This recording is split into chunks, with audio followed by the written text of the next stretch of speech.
Welcome, everyone. We're going to begin with a different invocation than the one we usually use. And this is an invocation given by Pir Vilayat. So you won't know the words, so just listen. We invoke the one whose body is the cosmos of our galaxies and our own bodies, whose mind courses through our thinking, and whose ecstasy arouses our acts of glorification, whose personality is customized as our personalities, whose presence is always there, whose consciousness is focalized as our consciousness, and whose reality is beyond our reach. So the theme for our time together tonight is connections. So I want to start with a passage from Pir Vilayat. There's a sense of the intermeshing of consciousness with the object. In fact, David Bohm said, if we start looking deeply into matter, we'll find something which is of the nature of the mind. It is not just an interconnection, but an intermeshing. It's interspersed, interfused like radio waves. We can't think the same way as when we thought we were a body. We are connected with all beings and they with us. There's a kind of osmosis between other beings and ourselves with other beings. Our evolution is to become meaningful to humanity instead of trying to be creative in an enclosed space within ourselves. So tonight we're going to see if we can discover how to shift from our usual frame of reference in everything we go about doing, which is usually a separated one, a dualistic one. We experience ourselves and we experience another person, nature, whatever it is that we're experiencing as something other than ourselves. And perhaps we're trying to understand that other. And that applies to our notions of spirituality. We usually think of, however we think of God, the transcendent, the divine, whatever we want to call it, as something separated from ourselves that we're trying to get to, trying to partake of the experience of, but again, considering it to be something separated from ourselves. And this may be our frame of reference for a very long time on our spiritual journey, because it takes a major turnaround in our frame of reference to be able to shift to a different vantage point. And it's a vantage point that is consistent with what's been discovered in science in so many ways, that we live in an interconnected reality. Everything is deeply interconnected with everything else, and everything has an impact on everything else. But usually we wall our frame of reference off from everything else, and then we have, the Sufis talk about what our realm is. Usually our realm is, you can even imagine, confined within a certain area, our friends, our family, and that's very true. But our realm is so much more than that, because who we really are is not limited to this separate body and this separated sense of mind and emotions, trying to make sense of the experiences that we have. So we can go for a very long time trying to solve this mystery, but we can never quite get to it, because that's not the way that things really are. And our language makes it very challenging to even try to describe what I'm trying to get across. So I'm going to come at it from different angles tonight and see if you could just hop into it somehow.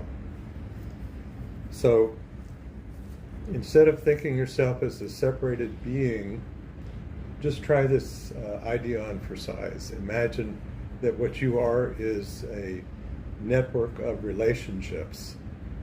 And I'm not just talking about relationships with family, friends, work, whatever, hobbies, environment, and so on. But our relationships with anything and everything that we experience, and that network is always, like Pirbalai was talking about, it's like the radio waves, or the waves from the internet or television stations. They're at any one point in this room, every single wave is passing through. Everything that's on the internet is passing through every single point.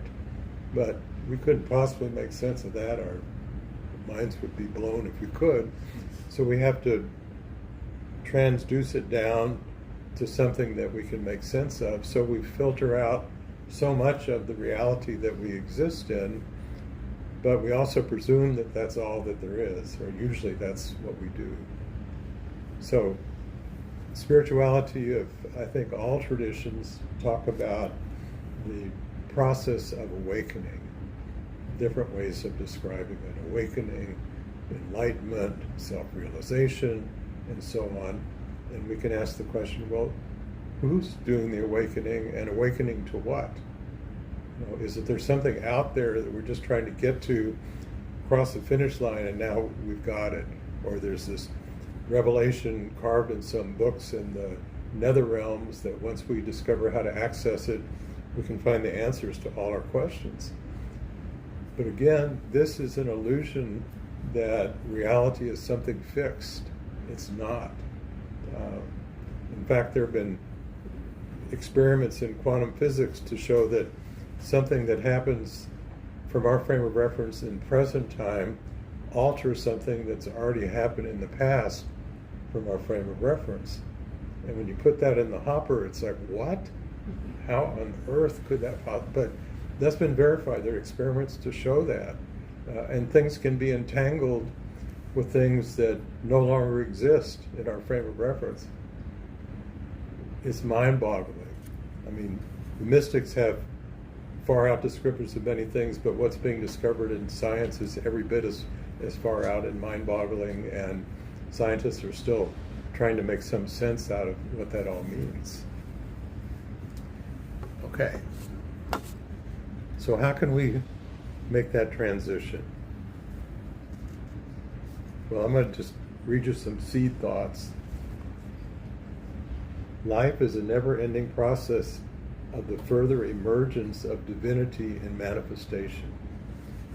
So the Sufis say that creation came about because God was a hidden treasure desiring to be known, to love, to be loved, and the divine could not fulfill that purpose unless there was something to know and to love, and something that could enable the divine to see aspects of the divine's own being that the divine could not experience from this infinite ocean of kind of an unconscious, blissful state. Well, it sounds pretty good, but not much action going on there. So something broke the divine out of that state. A desire happened to pull forth the longing for there to be an existence so that a relationship could take place from both sides. Well, what are the two sides? There's the infinite side of what we think of as the divine and the transcendent, and then there's our side. We're finite beings, at least what we usually know of ourselves. This body is finite in nature. It only lives for a certain period of time. But it's only by virtue of there becoming a relationship between these two sides of our own being that the purpose of creation can be fulfilled. So usually we think in terms of, well, okay, what's my purpose in life? Well, I'm supposed to do all these good things and then I'll get some reward in the afterlife and go to someplace. But that's really not what it's about. The Sufis say that the purpose, or at least some Sufis say that the purpose is furthering the awakening of divinity in manifestation. So we think about, well, we're on this journey of awakening. Well, so is the divine being. And the Sufis talk about each of us has our own personal Lord or personal angel. It's the other side of our being. And we usually think of that as something separated from ourselves. but it's just a different aspect of who we are. It's just that our consciousness has gotten stuck down here, and so we think everything up there is some other place, coming from someplace else. It's not. It's our own being. But because we can't recognize it as that, we have experiences in other forms, so we can begin to make this connection. Remember in the old days when you had a modem and you turn it on and going, make it up. Well, it was trying to connect to what you were trying to connect to. So we have to connect. We have to find a way of establishing a circulation between these two sides. And what are ways of doing it? So many different ways of doing it. Prayer would be one. Meditation would be one. But it doesn't necessarily have to be something that we think of as spiritual, in quotes. It could be an experience in nature, or an experience of something beautiful in music or poetry or art or dance, whatever it may be, something that shakes us out of that separated state of being and enables us to experience something vaster than what we usually think of as ourselves. So it's a big turnaround to think that the purpose of our spiritual journey is to enable the divine being to further the process of its own awakening in existence. And that's true of every single being in the world, but it's not just true of people. It's not even just true of animate objects. It's true of everything. Hazrat Khan, who brought Sufism to the West in the early 1900s, said something pretty amazing. He said every atom has its moment of awakening. And now some physicists are talking about electrons having consciousness. What does that mean? They don't have, if that's true, they don't have the same kind of consciousness that we have. They're not sitting and thinking about what they need to buy at the store. It would be a different kind of consciousness. But everything is part of an interconnected web of consciousness. So at first, in our spiritual journey, we develop our capacities to engage in this process. And in the different traditions, there's so many, you could call them technologies. Some have been around for thousands of years. They're technologies dressed in the language and images of the different religions, of Buddhism, Christianity, Judaism, and so on. But fundamentally, there's a core set of methodology that enables us to be able to engage in this process of communion, of this twofold process that is always going on. And it's not just something coming down from the divine down to here. Sometimes we feel that like a shower of pure spirit, which is absolutely wonderful, but it's a two-way street. We are returning something to the divine being that is precious, that could only come to the divine by virtue of our experiences in this life. And I'm talking about every single experience that you have. I'm not just talking about all the beautiful love and light experiences. Well, certainly we'd like to have plenty of those, and we have plenty of experiences we wish we never had and would go away.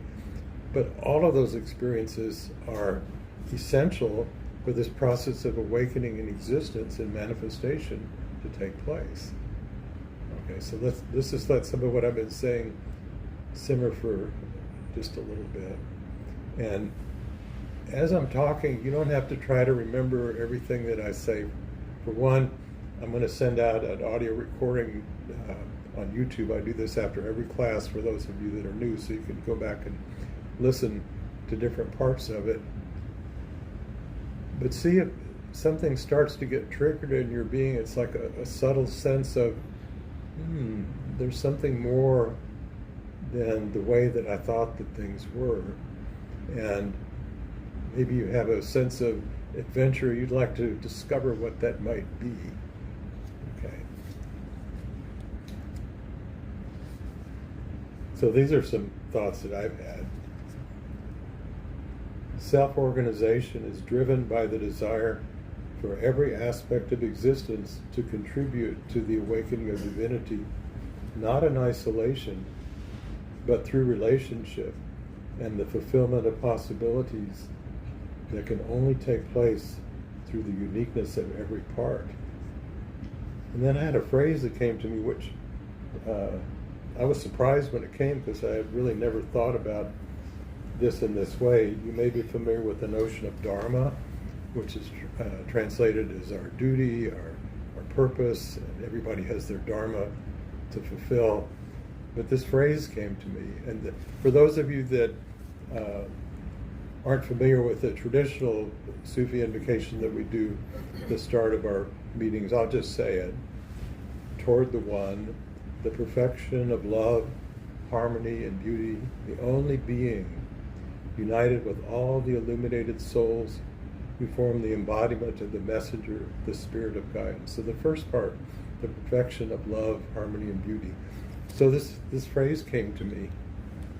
Love is the fuel of dharma, harmony is the means, and beauty is the result. So here's some clues.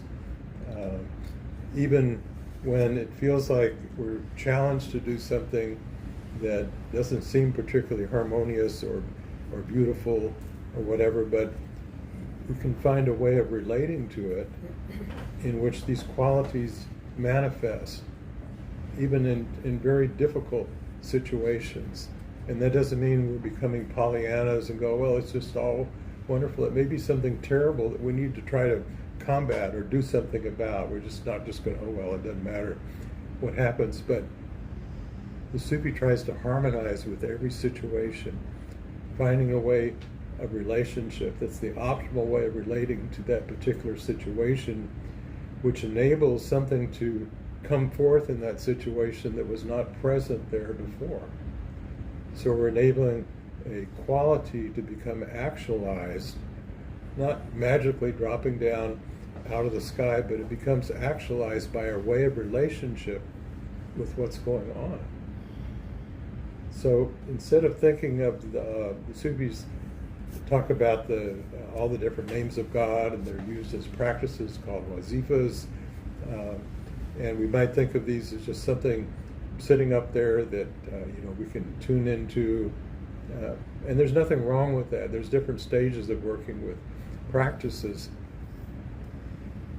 but I think at a deeper level, perhaps we discover that any particular quality becomes really actualized by our way of relating to whatever it is that's eliciting that quality. So let's say beauty.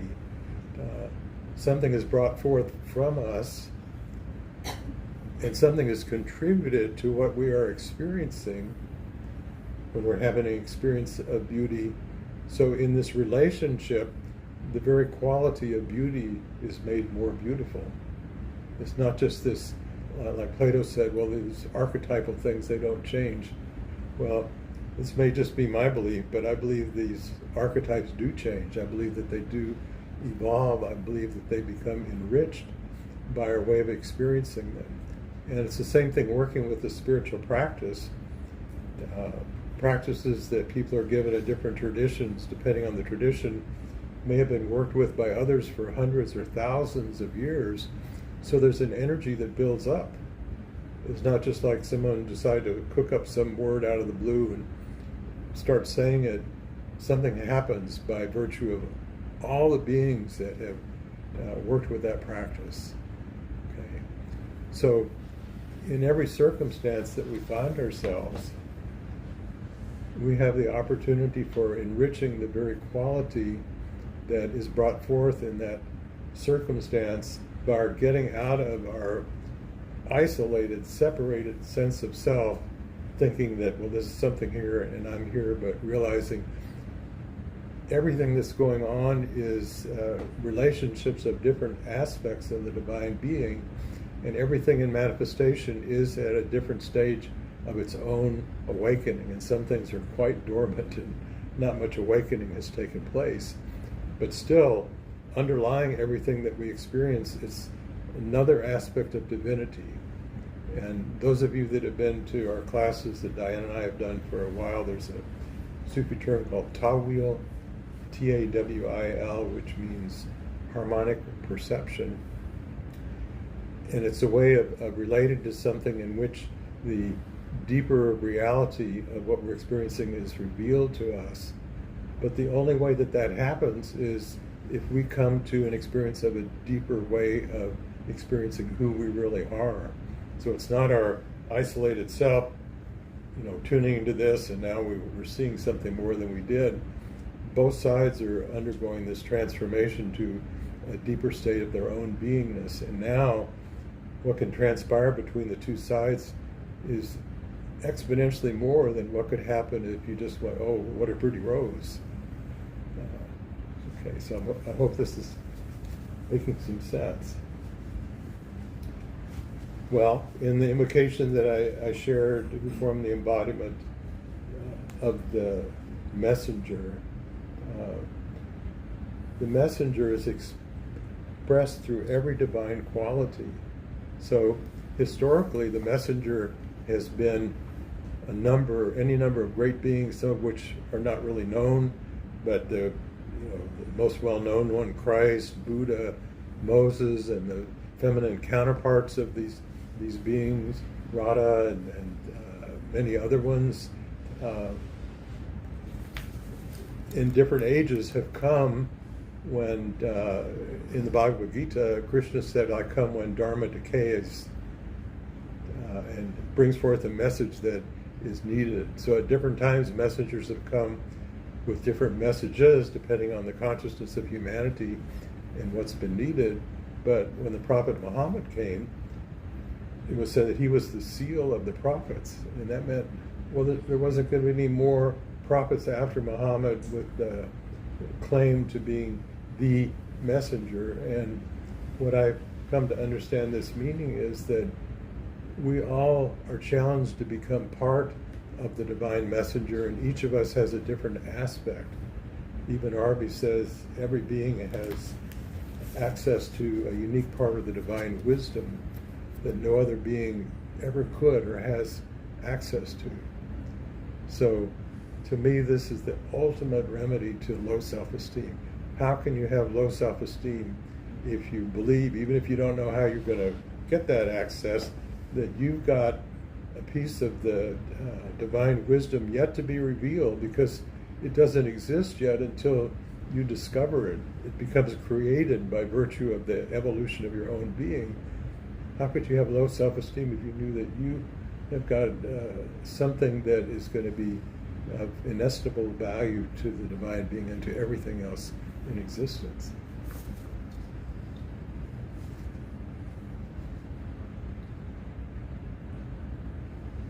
This is Pir Vilayat again.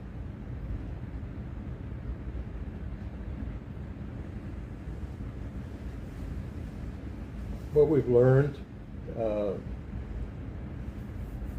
is this: our ability to become a beautiful person by unfurling the legacy of our bountiful potentials and resourcefulness from the whole universe, which we call God, and thus make sense of the purpose of our lives, gravitates upon our relationship with that totality. That is what spirituality is about. It is crucial here to spot the reason why it works so rarely. It is because we're so used to thinking of God, let us consider the universe as the existential dimension of what we mean by God as other. In one's ordinary logic, one envisions that relationship is a connection between two different entities. It is difficult for our minds to reconcile our relationship with the totality of the universe, with the realization that the totality is the transcendent dimension of ourselves, because in our commonplace thinking, relationship means the rapport between two things or ideas. That is, relationship is based upon a sense of otherness. Our sense of personal identity is mostly stronger than our sense of the totality of which we are an intrinsic part, which gets relegated into a belief rather than a realization. But actually, we, our bodies, our psyche, our thoughts, conceptions, and emotions are those of that totality we call the universe, or ascribe to God. This basic way of envisioning reality, the holistic paradigm of science, applies to us and alters dramatically how we think of ourselves and our relationship to God or the universe. So again, this is a very different way of thinking, and even the word thinking, we think, I am thinking about something. Our language makes, like as I said, makes it very challenging to try to put into words what I'm trying to get across here. But again, hopefully by coming at it from different angles, you're starting to get a sense of it. And so, what's the purpose of repetition in doing practices? Sometimes, I'll use the Sufis for an example. One of the fundamental practices is called the zikr, and on retreat someone may do this practice thousands of times. Well, is there something magic that's supposed to happen after you do it the 10,000th time? No. The one reason for doing it so many times is the usual thinking mind gets tired of its way of dealing with things and lets go. And then we get to a different place where what we're experiencing is so different than what happened before. And I bet everybody who's sitting here tonight in the room, or everyone who may be listening to this on YouTube, has had some experience or experiences in your life where, at least for a time, you got out of your usual frame of reference and time either seemed to stand still, or your senses seemed to be much more keen, and it was just a wonderful state of being that you just really would love to get back to. And of course, after we have an experience like that, we try to repeat the ingredients of what led up to it, and that just about never works, because that's not what made it happen. It just so happened that everything was aligned for that experience to take place. But with practice, and we call the things that we do practices, it becomes easier and easier to let go of our usual fixed state of identity. I use an example of a hawk riding a thermal, and just get on that thermal and soar. And you're not doing it by flapping your arms fast enough to go up in the air. You're doing it by letting go of your usual hold on yourself. But this is also important. You're not losing your sense of identity, because sometimes in spirituality, if people have not had guidance on the journey, have experiences where they just can't deal with it because they're in such a different place and they don't know how to ground themselves back into the physical state of being. So what I'm talking about here, you need to have a firm grip on being grounded in the world, and a firm sense of that you cannot lose who you really are.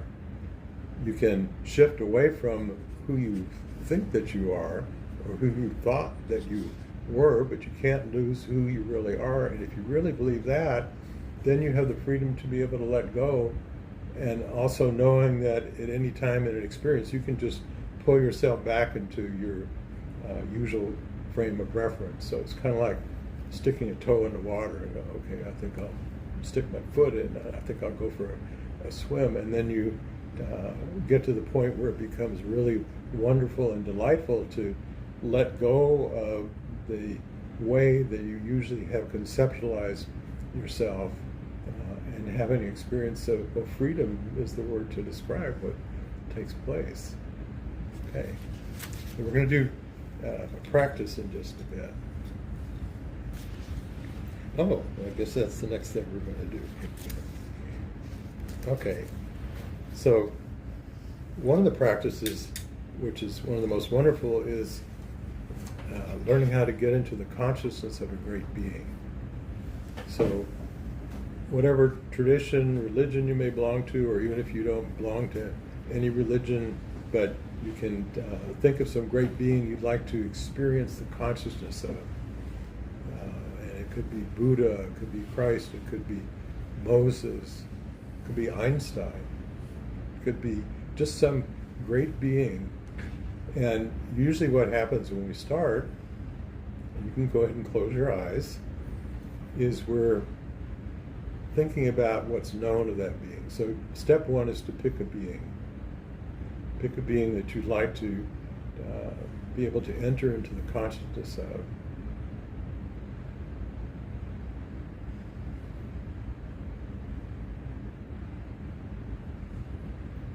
Okay, so now what's going to further this process is that Pirmalite would often talk about in meditation placing a sentinel at the doors of the different senses, doors of perception. And Pirzia, who's the current head of the Sufi order that we belong to, the Inayatiya, has shared a practice where you begin by just letting go of the input from each sense one by one. So just now imagine that you're letting go of the input from the sense of sight. And you have your eyes closed, but this includes just letting go of images and memories of things that you've seen. It's just kind of releasing that sense, because you're wanting to discover an inner sight, a subtle sense. It's different from the physical sense.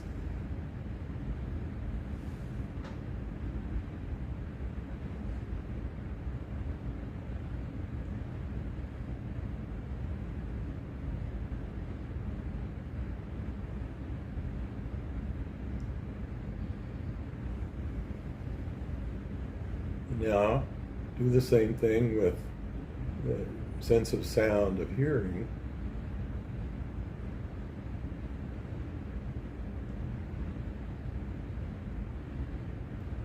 It's like you're just letting go of any interest in any audio input that comes into your being.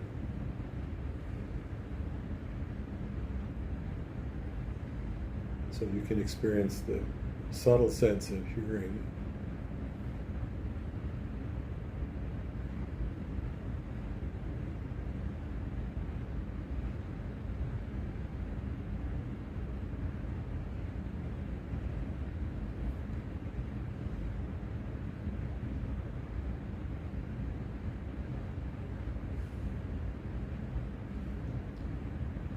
And then the same with the sense of smell.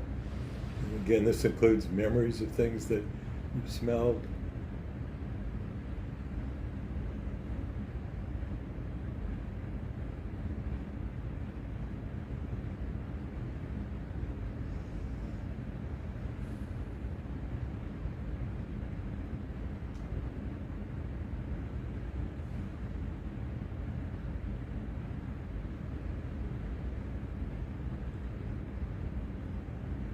And then closely related, letting go of input from the sense of taste.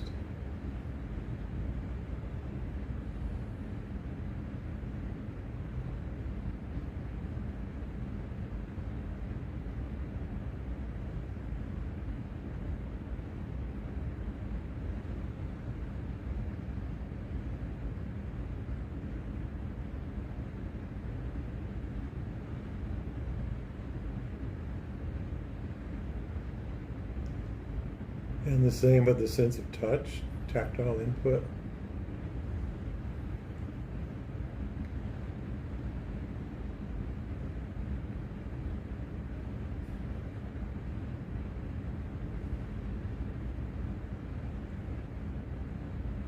Now, even without the input of any of the senses, allow yourself to nurture a sincere desire of your heart to experience this great being.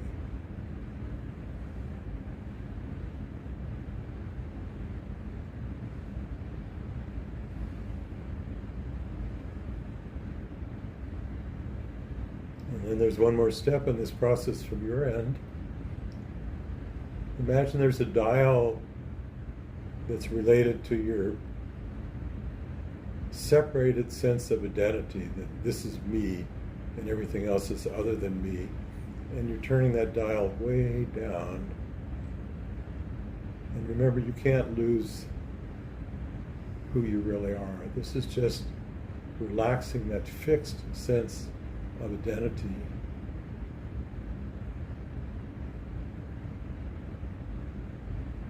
still nurturing that desire to experience this great being.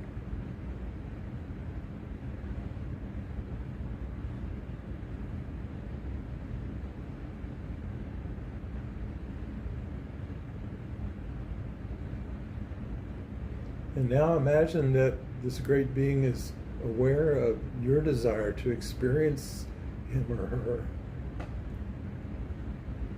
your sincerity. And just as you're wanting to discover something about this being, that being is also wanting to discover something about the divine through you that only uniquely comes through you.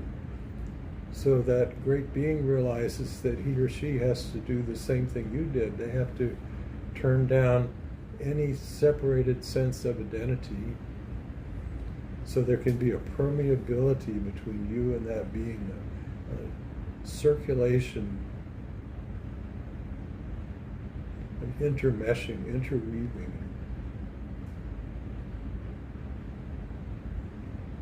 So just allow that to take place for a while now.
And can you feel the blessings that arise in both directions, from that being to you, but also from you to that being, the gift that you bring to that being. Imagine the delight in that being discovering a new aspect of divinity previously unknown.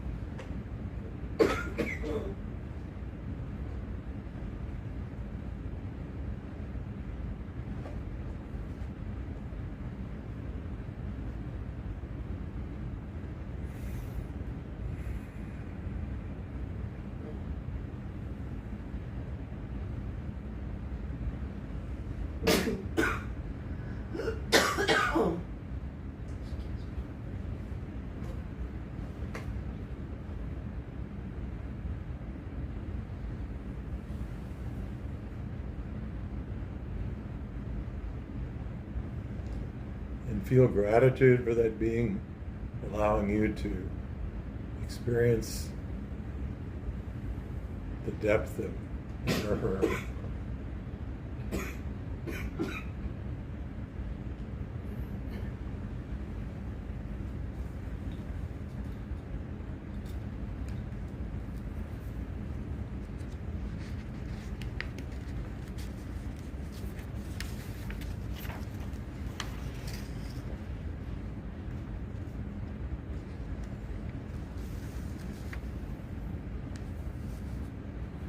This process is one example of Ta wheel that I described a while ago, harmonic perception.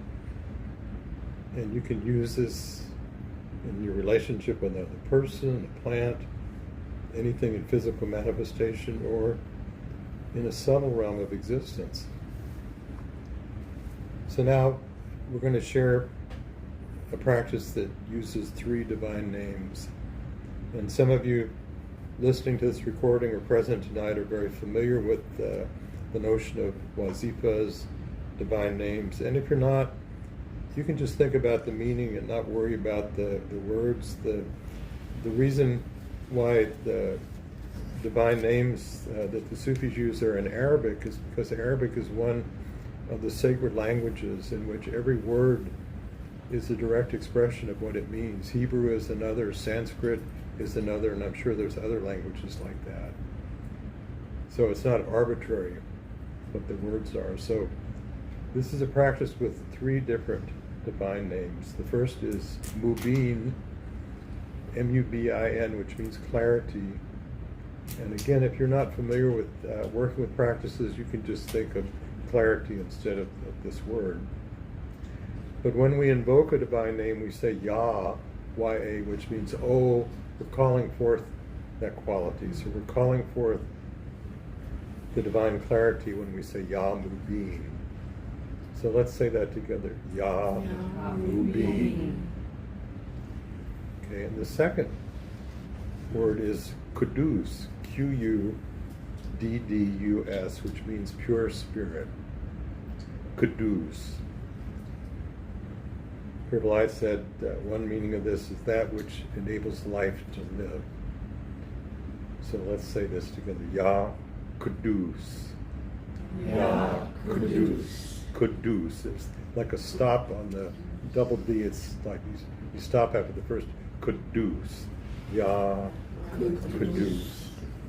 And the third word is Fatah, which means opener of the door, opener of the way. F-A-T-T-A-H. Ya Fatah. So let's say that. Ya Fatah. So these 3 together, Ya Mubin, divine clarity, Ya Kudus, pure spirit, and Ya Fatah, opener of the door. So as we work with this practice, this could be used in different circumstances to first come to a state of clarity and then come to a way of relationship that enables spirit to flow through the circumstance, whatever it may be. And Fatah is what's opened up in that situation, what's brought forth that was not available before, that enables a transformation to take place. So I'll say this triplet a couple times and then just join in with me, and we'll just do this several times together, but I'll do it, the whole sequence, twice first. Ya Mubin, Ya Kudus, Ya Fatah, Ya Mubin, Ya Kudus, Ya Fatah. So we'll say these together 7 times. Join with me. Ya Mubin, Ya Kudus, Ya Fatah, Ya Mubin, Ya Kudus, Ya Fatah, Ya Mubin, Ya Kudus, Ya Fatah, Ya Mubin, Ya Kudus, Ya Fatah, Ya Mubin, Ya Kudus, Ya Fatah, Ya Mubin, Ya Kudus, Ya Fatah. Once more. Ya Mubin, Ya Kudus, Ya Fatah.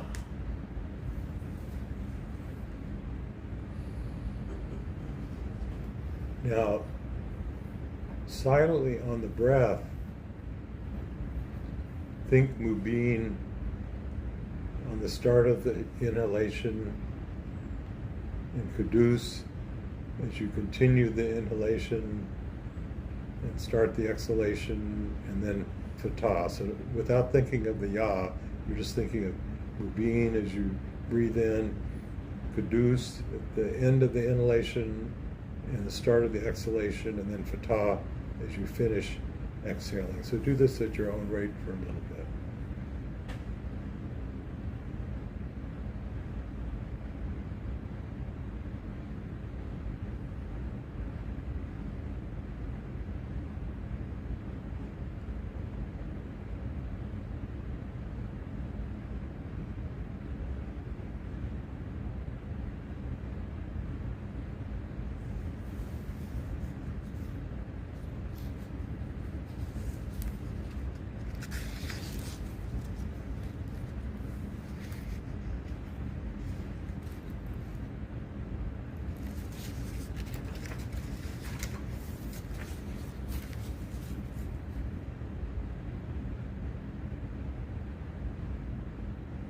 And then let go of the words and even let go of thinking about the meaning and just experience the essence.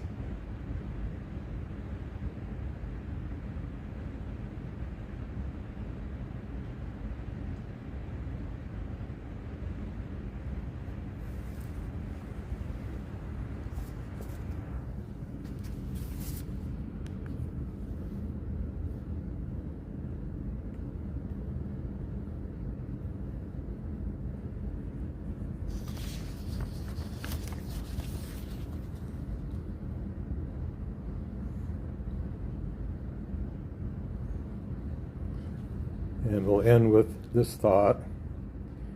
It is this profound journey of self-realization and the effacement of the false ego which truly completes one's purpose, and in so doing contributes to the realization of the Beloved's own perfection through his manifestation.